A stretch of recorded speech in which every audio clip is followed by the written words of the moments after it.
ওয়ালাইকুম আসসালাম রহমতুল্লাহি আবরাকাতুহু। জি ভাই, আপনার বিষয়টা আমি শুনলাম।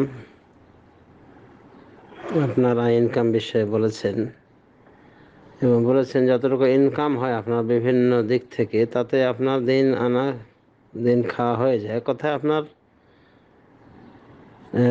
চলে যায় দিনকাল। তো এমতো অবস্থায় আপনার বড় বোন বা আপনার বোন, তারা তাদের জাকাতের অর্থ থেকে 50,000 টাকা দিতে চাচ্ছে। তো এটা আপনার জন্য নেওয়া বৈধ হবে কিনা? দেখেন, আপনি যদি সচ্ছল মনে করেন নিজেকে এবং আপনার প্রয়োজনগুলি মিটে যায়, নিত্য প্রয়োজনীয় জিনিস আপনি নিতে পারেন, এরকম আপনার অ্যাবিলিটি থাকে, এরকম আপনার ইনকাম থাকে, তাহলে আপনি এই জাকাত খাওয়া লোকদের অন্তর্ভুক্ত নন।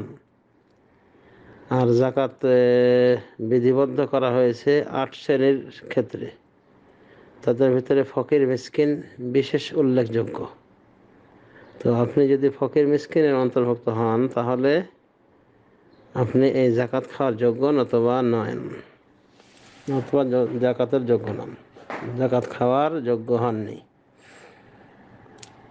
তো আল্লাহ রাব্বুল আলামিন 8টি খাত যখন শুরু করেছেন ফকির মিসকিন দিয়ে। লিল ফুকারায়ে ইন্নামাস সাদাকাতু লিল ফুকারায়ে ওয়াল মাসাকিনে ওয়াল আমিলিনা আলাইহা ইলা আখিরিল আয়াহ। তো ফকির এবং মিসকিন দুটি খাত হিসেবে উল্লেখ করেছেন আল্লাহ রাব্বুল আলামিন সূরা তাওবার 60 নম্বর আয়াতে। তো ফকির এবং মিসকিনের পার্থক্যটা কি? এরা তো উভয়টাই মানে জাকাতের খাত। তো ফকির হিসেবে বলা হয়ে থাকে, ফকির এমন ব্যক্তিকে বলে যার কিছুই নাই, মানে একেবারে শূন্য ঘর। এমন হয়তো ওর বাড়ি নাই, কিছু নাই, তার টাকা পয়সা অর্থ করি কোনো কিছু নাই, এটা একটা ফকির।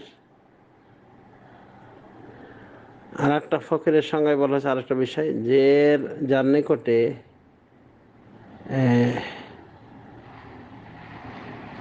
যতটুকু তার দরকার প্রয়োজন, তার অর্ধেকেরও পয়সা নাই তার নিকটে।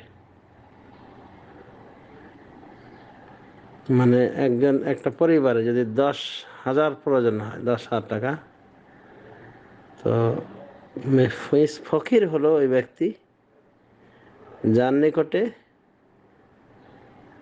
10-এর অর্ধেক, 5, এই 5,000 পরিমাণও হয় না, মানে অর্ধেকেরও কম, অর্ধেকের কম। তো এ মিসকিন, এ হলো ফকির। আর যার নিকটে অর্ধেকের বেশি আছে, মানে যতটুকু প্রয়োজন লাগে তার সংসারে, তার অর্ধেক বা তার কিছু বেশি সে কভার করতে পারবে তার ইনকাম দিয়ে, তার বর্তমান ইনকাম দিয়ে, সে হলো মিসকিন। যেমন 10,000 টাকা তার সংসারে লাগে, মানে বিভিন্ন খরচা করতে, তো সেখানে তার 5,000 উপরে আছে, 6,000 7,000, কিন্তু আরও 3,000 তার শর্ট পড়ে যায় সংসার চালাতে, মানে এতটুকু সে পারে না তার ইনকাম দিয়ে, বর্তমান ইনকাম দিয়ে। তো এই হলো মিসকিন। তো এটা উদাহরণস্বরূপ। তা আপনি নিজে বিবেচনা করেন যে আপনি এই ফকির মিসকিনের ভিতরে আছেন কিনা। আর আরেকটা বিশেষ খাত আছে, ঋণগ্রস্ত ব্যক্তি।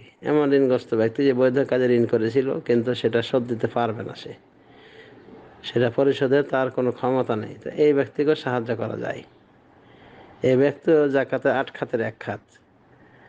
তো আপনি ফকিরের অন্তর্ভুক্ত কিনা, মিসকিনের অন্তর্ভুক্ত কিনা, ঋণগ্রস্ত কিনা, তো এগুলোর ভিতর যদি আপনি পড়েন, তাহলে আপনার জাকাত নেওয়া জায়েজ নতুবা জায়েজ নয়। আশা করি উত্তর পেয়েছে। বারাকাল্লাহু ফিক। জাকাতের বিষয়ে আসলেই মানুষের অনেকেরই সুস্থ ধারণা নেই, সঠিক ধারণা নেই, যার ফলে জাকাতের অর্থ যেখানে সেখানে তার মনোক্তি অনুযায়ী বন্টন করে থাকে। তো যা হোক, আপনার বোন আপনার প্রতি দয়া করেছে, করেই আপনাকে জাকাতের অর্থ দিতে চাচ্ছে। তো আপনি যদি এদের অন্তর্ভুক্ত হন, আসলে অভাবীদের অন্তর্ভুক্ত হন, বা এই ক্যাটাগরিতে পড়েন, ফকির বা মিসকিনের ক্যাটাগরি হিসেবে যেটা বলা হলো, তাহলে আপনি যোগ্য নতুবা নন। আল্লাহু আলাম।